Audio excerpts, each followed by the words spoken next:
Hello दोस्तों, मेरा नाम संदीप है। मेरे यूट्यूब चैनल पर आप सभी का स्वागत है। आज हम पढ़ने वाले हैं क्लास 10th की मैथ्स और आज का हमारा जो चैप्टर है इसका नाम है ट्रायंगल्स। ठीक है दोस्तों, तो ये जो ट्रायंगल चैप्टर है ना, ये काफ़ी ज़्यादा इंपॉर्टेंट चैप्टर है। ठीक है, वैसे तो ट्रायंगल के बारे में आप सभी जानते हो कि ट्रायंगल्स क्या होते हैं, है ना। पर अभी हमें ट्रायंगल्स नहीं, मतलब ट्रायंगल्स के बेसिक नहीं पढ़ने, हम ट्रायंगल से एडवांस में जा रहे हैं। ठीक है, ट्रायंगल्स आपको पता ही क्या होता है ना। ट्रायंगल मतलब एक ऐसा पॉलीगन जिसमें 3 साइड होती है, जैसे ये बना दिया मैंने, है ना। ये ट्रायंगल है। ठीक है, जैसे ये बनाया मैंने फिगर एक, ये भी ट्रायंगल है। ठीक, तो ये तो सभी आपको पता है ट्रायंगल क्या क्या होता है, कितने टाइप का होता है, ये सभी बेसिक चीज़ें हैं, हमें वो सब नहीं पढ़नी। वो सब तो आप लोग जानते ही हैं, छोटी क्लासेस भी आपने पढ़ चुके हैं, 7th में 8th में 9th में पढ़ चुके हैं आप ट्रायंगल्स। ठीक है, अब हम इसमें एडवांस जाएंगे। ठीक है, तो इसमें हम देखते हैं आगे क्या पढ़ना है इस चैप्टर में हमने। आइए, तो भाई देखिए, हाँ, इस चैप्टर में हमने पढ़ना है पहले कि सिमिलर फिगर्स क्या होती है। ठीक है, सिमिलर फिगर्स क्या होती है। सिमिलर फिगर्स का मतलब होता है ऐसी फिगर जिनका शेप तो एक जैसा होता है लेकिन साइज अलग अलग होता है। ठीक है, जिनका शेप एक जैसा हो, क्या बोल रहा हूँ, जिनका शेप क्या होता है वो एक जैसा होता है और जो साइज होता है वो अलग अलग होता है। जैसे अगर इन सर्कल्स को देखें तो भाई इन तीनों सर्कल्स को अगर देखें तो इनकी शेप कैसी है भाई, तीनों के तीनों कैसे सर्कुलर है, लेकिन शेप साइज क्या अलग अलग, ये छोटा, ये उससे बड़ा, ये उससे बड़ा, है ना। आई बात समझ में, तो इनको क्या बोलेंगे, सिमिलर है। ठीक है, सिमिलर का मतलब ये होता है कि शेप तो सबकी एक जैसी होगी, मतलब ऐसी फिगर्स जिनकी शेप एक जैसी हो लेकिन जिनका साइज अलग अलग हो, डिफरेंट डिफरेंट हो, मतलब छोटे बड़े हो सकते हैं लेकिन मतलब शेप एक जैसी होती है, तो इनको हम बोलते हैं सिमिलर फिगर्स। ठीक है, जैसे अगर हम यहाँ स्क्वायर्स की बात करें, देखिए ये यहाँ पे एक स्क्वायर है, ये भी स्क्वायर है, यहाँ पर ये भी स्क्वायर दे रखा है, लेकिन क्या है, सबका शेप तो एक जैसा, लेकिन अगर ध्यान से देखें सबका साइज अलग अलग है, ये छोटा, ये इससे बड़ा, ये सबसे बड़ा, है ना। साइज तो सबका डिफरेंट डिफरेंट है लेकिन शेप सबका क्या है, सिमिलर है, तो इनको क्या बोलेंगे, क्या ये सिमिलर फिगर्स हैं। ठीक है, ऐसे नीचे ट्रायंगल्स दे रखे हैं, ये छोटा ट्रायंगल है, ये उससे बड़ा, ये सबसे बड़ा, तो हम क्या देख रहे हैं कि तीनों की जो शेप है वो तो क्या ट्रायंगल है। ठीक है, पर साइज के अलग अलग, इसलिए क्या है, ये सिमिलर फिगर्स है। सिमिलर फिगर्स का मतलब ये होता है ऐसे फिगर्स जिनका शेप तो एक जैसा हो। ठीक है, अगर वो सर्कुलर हैं तो सारे के सारे फिगर वो सर्कुलर ही होंगी, अगर ट्रायंगुलर हैं तो ट्रायंगुलर ही होंगी, है ना। पर साइज क्या सबका अलग अलग होता है। ठीक है, अब नीचे यहाँ देखें, ठीक है, ऐसा दे रखा है। ठीक है, तो दोनों का शेप तो क्या देखें एक जैसा ही है, पर साइज क्या अलग अलग है, तो इसे भी हम क्या बोलेंगे, ये क्या है, एक सिमिलर फिगर है। ठीक है, आई थिंक आपको समझ में आ गया होगा सिमिलर फिगर्स क्या होती हैं। ठीक है, ओके, अब चलते हैं फिर इसके आगे। अब हम बात कर लेते हैं कि दो जो फिगर्स होती हैं वो सिमिलर कब कब हो सकती हैं। ठीक है, ठीक है, तो इसके लिए कंडीशन है, यहाँ पे देख लिए, ये इंपॉर्टेंट लाइन है, बहुत ही इंपॉर्टेंट लाइन है इस चैप्टर की। ठीक है, इंपॉर्टेंट लाइन्स लिखी है यहाँ पर, क्या लिखा हुआ है इधर कि 2 polygons of the same number of side, 2 polygon हैं अगर उनके नंबर ऑफ साइड्स एक सिमिलर हैं, सेम नंबर ऑफ साइड्स हैं। ठीक है, अगर 2 पॉलीगन हैं, जैसे मान ली 2 फिगर बना ली हमने। ठीक है, एक ट्रायंगल ये बनाया हमने, ठीक है, एक ट्रायंगल हमने ये बड़ा सा बना लिया इधर। अब दोनों में साइड्स कितनी है भाई, सेम नंबर ऑफ साइड्स हैं, इसमें भी 3 साइड है, इसमें भी 3 साइड है। ठीक है, ये सिमिलर होंगे, ये दोनों ट्रायंगल सिमिलर होंगे, कब होंगे, इनको पॉलीगन्स कहते हैं। ठीक है, तो यहाँ ये दोनों सिमिलर होंगे, कब सिमिलर होंगे, अगर इनके जो करस्पॉन्डिंग एंगल्स हैं क्या है, इक्वल है, मतलब ये वाला एंगल जो है अगर वो इस वाले एंगल के इक्वल है, ये वाला एंगल जो है अगर वो इस वाले एंगल के इक्वल है, और ये वाला जो एंगल है वो इस वाले एंगल के इक्वल है, तब ये दोनों जो ट्रायंगल होंगे क्या होंगे, दोनों ट्रायंगल क्या होंगे, सिमिलर होंगे। ठीक है, एक तो ये होती है, मतलब एक तो कंडीशन ये होती है। ठीक है, दूसरी कंडीशन क्या है, their corresponding sides are in the same ratio, मतलब इनकी साइड्स का जो रेशियो होता है वो भी आपस में बराबर होता है। देखिए कैसे, मान लेते हैं ट्रायंगल का नाम हम रख लेते हैं अपनी मर्जी से, ए बी सी, इसका नाम रख लेते हैं डी ई एफ। ठीक है, तो फर्स्ट पॉइंट तो मैंने आपको बता दिया, फर्स्ट में तो क्लियर हो गया होगा कि इनके जो एंगल्स हैं, जो करस्पॉन्डिंग एंगल, मतलब एंगल ए की बात करें इसमें तो यहाँ पर एंगल डी, इसमें एंगल बी तो इसमें एंगल ई, और एंगल सी और एंगल एफ आपस में क्या होना चाहिए, बराबर होनी चाहिए। दूसरा, इनकी साइड का रेशियो, मतलब ये वाली साइड ए बी तो यहाँ साइड क्या आएगी, डी ई, लिखेंगे ए बी अपॉन में डी ई, ये। ठीक है, और ऐसे ही ए सी अपॉन में डी एफ, यहाँ से साइड आ गई ए सी, यहाँ साइड आ गई डी एफ। ठीक है, और ये बी सी अपॉन में E F, B C upon में ई एफ। अगर इन तीनों का रेशियो आपस में इक्वल आता है, ये तीनों एक दूसरे के बराबर आती हैं, तो इसका मतलब ये है ये दोनों ट्रायंगल कैसे होंगे, सिमिलर होंगे। ठीक है, ठीक, जैसे मैं इसका आपको एक एग्जाम्पल देख अच्छे से समझा देता हूँ कैसे होता है। देखिए कॉपी पे देखते हैं इसको। देखिए भाई, मान लेते हैं 2 ट्रायंगल, अब यहाँ पर उससे मैंने नाम लिखे थे, इनकी वैल्यू भी यहाँ ले लेंगे ताकि आपको समझ में आ जाए। ठीक है, 2 ट्रायंगल बनाए हमने, एक ये ए बी सी, दूसरा ट्रायंगल हमने ड्रॉ किया हमने, ये ले लिया हमने डी ई एफ। ठीक है, डी ई एफ। ठीक है, हम सपोज कर ले ये वाला एंगल जो है ये मान लेते हैं 30 डिग्री का है, ये मान लिया 40 डिग्री का है। ठीक है, और तो ये कितना हो जाएगा भाई, ये 110 डिग्री का हो जाएगा, है ना भाई, क्योंकि ट्रायंगल के तीनों एंगल का सम कितना होता है 180 होता है, तो 40 और 30 कितना 70 और 110 180 हो जाएगा। ठीक है, ऐसे ये ट्रायंगल, ये एंगल 30 का, ये 40 का, और ये हो गया 110। ठीक है, और ये साइड मान ली हमने, मान लेते हैं ये 3 सेंटीमीटर की है।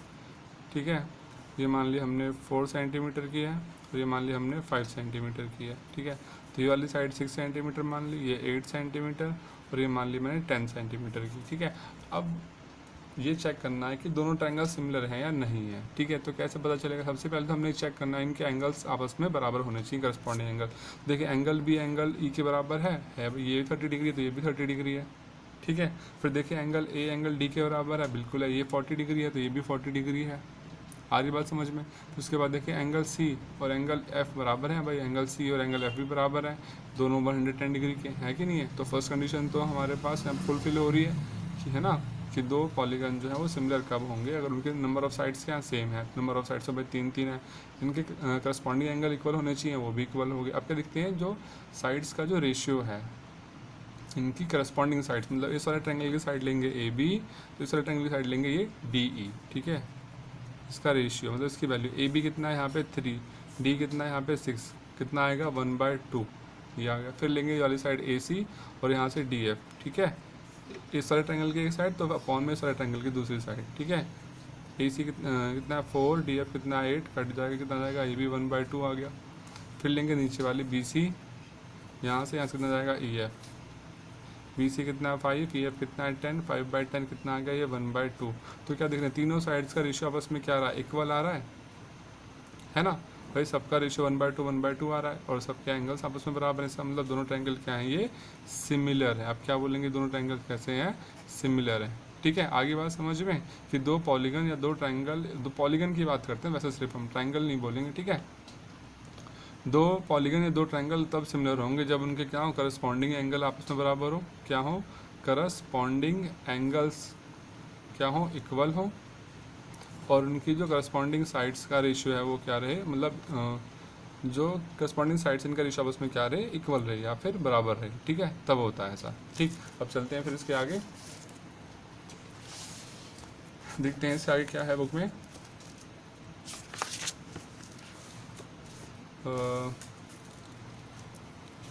देखते हैं भाई, ओके। अब हमारे पास एक्सरसाइज आ गई, एक्सरसाइज 6.1, इसे सॉल्व करना स्टार्ट करते हैं। बहुत ही आसान एक्सरसाइज है वैसे तो, इसमें से क्वेश्चन जल्दी से कभी बनता नहीं, फिर भी कभी कभार एमसीक्यू या 1 मार्क में क्वेश्चन आ सकता है ना, तो इसे भी हमने करना ही है। बहुत ईजी एक्सरसाइज है, देखते हैं इसे। ठीक है, तो फर्स्ट क्वेश्चन है भाई, fill in the blanks using the correct words given in the brackets. हमने क्या करना है, यहाँ पर फिलअप्स दे रखे इनको फिल करना है, और यहाँ पर जो ब्रैकेट में वर्ड दे रखे इन्हीं की हेल्प से। ठीक है, ऑल सर्कल्स आर क्या भाई, मतलब सारे के सारे जो सर्कल्स होंगे क्या होंगे, कॉन्ग्रुएंट होंगे, सिमिलर होंगे। अच्छा देखिए, मैंने आपको बात नहीं बताई, कॉन्ग्रुएंट के बारे में नहीं पता है ना, कॉन्ग्रुएंट और बता देता हूँ ताकि आपका जो कन्फ्यूजन है दूर रहे। ठीक है, नहीं तो बच्चे क्या कहते हैं, पूरा चैप्टर कंप्लीट हो जाएगा फिर भी उन्हें समझ नहीं आएगा सिमिलर क्या और कॉन्ग्रुएंट क्या है। ठीक है, देखिए भाई, सिमिलर के बारे में तो आपको बात बता दी मैंने, क्या होगा देखिए, फिर से एक बार समझा देता हूँ कि शेप्स क्या है, सबकी एक जैसी रहती है। जैसे मैंने बताया, यहाँ पे एक छोटा सर्कल बनाया, फिर उससे बड़ा सर्कल, फिर उससे बड़ा सर्कल, फिर उससे बड़ा सर्कल, तो क्या दिख रहा हूँ, सबकी शेप तो क्या है भाई, सर्कुलर है, पर साइज क्या है, सबका अलग अलग है, तो इनको क्या बोलेंगे, ये तो है सिमिलर। ठीक है, सिमिलर में क्या होता है, शेप सबकी एक जैसी रहती है पर साइज सबका अलग अलग होता है, इनको सिमिलर कहते हैं।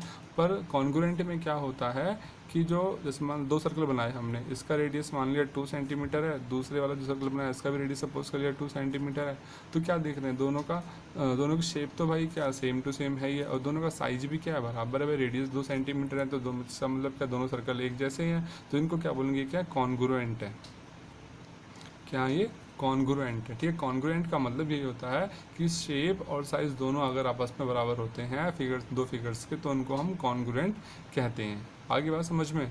ठीक है, जैसे इसे और एग्जांपल ले लेते हैं, मान लीजिए स्क्वायर बना लिया हमने, इसकी साइड 3 सेंटीमीटर है। ठीक है, स्क्वायर की, ठीक है, और एक स्क्वायर और बनाया, इसकी भी साइड 3 सेंटीमीटर मान ली। तो क्या दिख रहे हैं यहाँ पर कि जो स्क्वायर है मतलब भाई तो शेप कैसी, मतलब शेप तो दोनों की सेम टू सेम है और साइज भी दोनों का क्या है, सेम टू सेम है। तो ये क्या है, ये भी कॉन्ग्रुएंट फिगर्स हैं, ठीक है। लेकिन अगर मैं दूसरा एक स्क्वायर बनाऊँ यहाँ पे, ठीक है, इसकी साइड दूँ 2 सेंटीमीटर, और अब इन दोनों की बात करो, इन दोनों की, तो क्या ये दोनों कॉन्ग्रुएंट है? नहीं है कॉन्ग्रुएंट। क्यों? दोनों सिमिलर हैं सिर्फ, क्योंकि ये भी स्क्वायर है, ये भी स्क्वायर है, लेकिन इसका साइज अलग है, इसका साइज अलग है। अब ये सिमिलर कहलाएगा। लेकिन अगर मैं इन दोनों की बात करूँगा तो ये दोनों क्या है, कॉन्ग्रुएंट है, क्योंकि इनका शेप के साथ साथ साइज भी इक्वल है, ठीक है। तो अब चलते हैं अपनी एक्सरसाइज पे, देखते हैं वहाँ क्या क्वेश्चन था। ठीक है, फर्स्ट क्वेश्चन था ऑल सर्कल्स, जो सारे के सारे जो सर्कल होंगे क्या होंगे, कॉन्ग्रुएंट होंगे, सिमिलर होंगे। भाई सर्कल सारे के सारे मतलब छोटे बड़े, भाई छोटे सर्कल भी होंगे, क्योंकि ये जो छोटा बना है ये भी सर्कल है, बड़ा बना है ये भी सर्कल है, इससे बड़ा ये भी सर्कल है। तो क्या ये सारे सारे सिमिलर है, कॉन्ग्रुएंट है? तो ध्यान से देखें, क्या इनका सबका शेप तो एक जैसा है पर साइज सबका अलग अलग, इसलिए क्या होंगे, ये सिमिलर होंगे। तो आंसर क्या है यहाँ पर, सिमिलर, ठीक है। क्वेश्चन नंबर टू क्या है, ऑल स्क्वायर्स आर, भाई क्या स्क्वायर सारे के सारे सिमिलर होंगे या कॉन्ग्रुएंट होंगे? भाई तो स्क्वायर भी तो छोटे बड़े हो सकते हैं, कुछ छोटे हो सकते हैं, कुछ बहुत बड़े हो सकते हैं, तो मतलब बस शेप तो सबकी स्क्वायर जैसी होगी, तो कैसे होंगे वो, सिमिलर होंगे। कॉन्ग्रुएंट में तो उनका साइज भी बराबर होना चाहिए, ठीक है, तो ये आएगा सिमिलर आ जाएगा। अब है question number 3, all dash triangles are similar, कौन से ट्राइंगल सिमिलर होते हैं, आइसोसेल्स या इक्विलेटरल? तो यहाँ पे आएगा जो जितने भी इक्विलेटरल ट्राइंगल हैं, इक्विलेटरल मतलब जिनकी तीनों साइड्स बराबर होते हैं, आपने पढ़ रखा है ना तो इससे पहले वाली क्लासेस में 8th में 9th में भी, कि ऐसे ट्राइंगल जिनकी तीनों साइड्स इक्वल होती हैं उनको बोलते हैं इक्विलेटरल ट्राइंगल, ठीक है। तो जितने भी इक्विलेटरल ट्राइंगल होते हैं ये सारे सारे कैसे होते हैं, सिमिलर होते हैं, ठीक है। उनका साइज़ तो अलग अलग हो सकता है पर उनका जो शेप होगा वो सबका कैसा होगा, एक जैसा ही होगा, ठीक है। तो ये कैसे आ जाएंगे, इक्विलेटरल आ जाएगा इसमें, ठीक। अब चलते हैं क्वेश्चन नंबर 4 पे, फोर्थ पार्ट पे। इसमें है 2 polygons of the same number of sides, जो मैंने बात बताई थी ना अभी पीछे, मैंने कहा था बहुत ही इंपॉर्टेंट लाइन है ये, ठीक है। भैया देखो 2 polygons of the same number of sides are similar, मतलब 2 पॉलीगन जिनकी नंबर ऑफ साइड्स सेम होती हैं वो सिमिलर होंगे कब, if their corresponding angles are equal, बताया था ना, इनके एंगल्स क्या हो, इक्वल हो। और दूसरा क्या, करस्पॉन्डिंग साइड्स आर प्रोपोर्शनल, इनकी जो करस्पॉन्डिंग साइड कैसी हों, वो रेशियो में हों या फिर प्रोपोर्शनल हो, मतलब एक दूसरे के इक्वल होंगी वो भी, ठीक है, मतलब रेशियो में होंगी, ठीक है। आगे बात समझ में, ये हमारा क्वेश्चन नंबर 4 हो गया। अब चलते हैं क्वेश्चन नंबर 2 पे। नेक्स्ट है गिव 2 डिफरेंट एग्जांपल्स, हमने यहाँ पर 2 एग्जांपल देने हैं अलग अलग पेयर ऑफ सिमिलर फिगर्स की, ठीक है। सिमिलर फिगर्स के 2 एग्जांपल देने हैं, ठीक है। तो बना लेते हैं भाई, एक छोटा सर्कल बनाया, इसका रेडियस मान लिया 1 सेंटीमीटर है, एक बड़ा सर्कल बनाया, इसका रेडियस मान लिया 2 सेंटीमीटर है। तो क्या दिख रही है भाई, दोनों फिगर्स कैसी हैं, सिमिलर तो हैं भाई, दोनों का शेप तो एक जैसा लेकिन साइज अलग अलग है। तो ये क्या हो गए, ये हो गए क्या, सिमिलर फिगर्स हो गए, ठीक है। अब उसने बोला है फिर दूसरा नॉन सिमिलर फिगर्स, भाई एक सर्कल बना लो, एक ट्रायंगल बना लो, तो दिख रहे हैं क्या, दोनों अलग अलग हैं। तो ये कैसी फिगर है, नॉन सिमिलर फिगर्स हैं, ठीक है। अब चलते हैं क्वेश्चन नंबर 3 पे, लास्ट है ये, state whether the following quadrilaterals are similar और नॉट, में बताना ये जो क्वाड्रिलेटरल हैं दोनों ये सिमिलर है या नहीं है, ठीक है। तो मैंने आपको बताया था सिमिलर होने के लिए 2 प्रॉपर्टी होती हैं, पहले तो क्या, दोनों सारे के सारे एंगल आपस में बराबर होने चाहिए, ठीक है। तो एंगल चेक करें तो भाई यहाँ पे एंगल कितना दिख रहा है, 90 डिग्री, ये 90, ये 90, ये 90। पर इस अगर क्वाड्रिलेटरल को देखें यहाँ पर जो एंगल है ये 90 डिग्री दिख रहे हैं, नहीं दिख रहे भाई, ये स्ट्रेट लाइन तो है नहीं सीधी, है ना। अगर ये ऐसे होता मतलब तो 90 डिग्री बनता है, यहाँ पर तो एंगल तो आपस में बराबर है ही नहीं। तो इसलिए क्या है, यहाँ रखेंगे, यहाँ इसका रीज़न क्या आएगा, करस्पॉन्डिंग जो एंगल्स हैं, ठीक है, क्या बोलेंगे, जो करस्पॉन्डिंग एंगल्स हैं वो इक्वल नहीं है, corresponding angles are not equal, जो करस्पॉन्डिंग एंगल हैं वो इक्वल नहीं है, इसलिए दोनों जो फिगर हैं वो भी आपस में क्या होंगे, सिमिलर नहीं होंगी, ठीक है। क्योंकि सिमिलर होने के लिए 2 कंडीशन थी, नॉट सिमिलर, ठीक है। क्या है, इनके जो करस्पॉन्डिंग एंगल, ये एंगल इसके बराबर नहीं है, चारों एंगल आपस में, ठीक है। इसलिए ये दोनों जो फिगर्स हैं ये क्या होंगे, आपस में सिमिलर नहीं होंगे, ठीक है। अब आज हमारी एक्सरसाइज 6.1 कंप्लीट हो गया है, ठीक है। अब 6.2 जो एक्सरसाइज है उसका मैं नेक्स्ट वीडियो बनाऊंगा, ठीक। और अगर आपको मेरी वीडियो अच्छी लगी तो प्लीज़ मेरी वीडियो को लाइक कीजिए, शेयर कीजिए और मेरे चैनल को सब्सक्राइब कीजिए। और अगर आपको कोई भी डाउट वगैरह है किसी भी टॉपिक में, चाहे वो मैथ है, चाहे वो साइंस है, चाहे वो क्लास 9th है, 10th है, 11th है, 12th है ना, तो आप मुझे प्लीज़ वीडियो नीचे कमेंट कर दीजिए। मैथ और साइंस से जो भी टॉपिक आपके डाउट में है, जिन पे आपको डाउट है, वो प्लीज़ वीडियो नीचे कमेंट कीजिए, मैं उस पर नेक्स्ट वीडियो बना दूंगा और आपके डाउट को 100% दूर कर दूंगा, ठीक है। तो फ्रेंड्स प्लीज़ मेरी वीडियो को लाइक कीजिए, शेयर कीजिए और मेरे चैनल को सब्सक्राइब कीजिए। तो मिलते हैं अपनी नेक्स्ट क्लास में। Young ones, but we live for it, we die for it, we live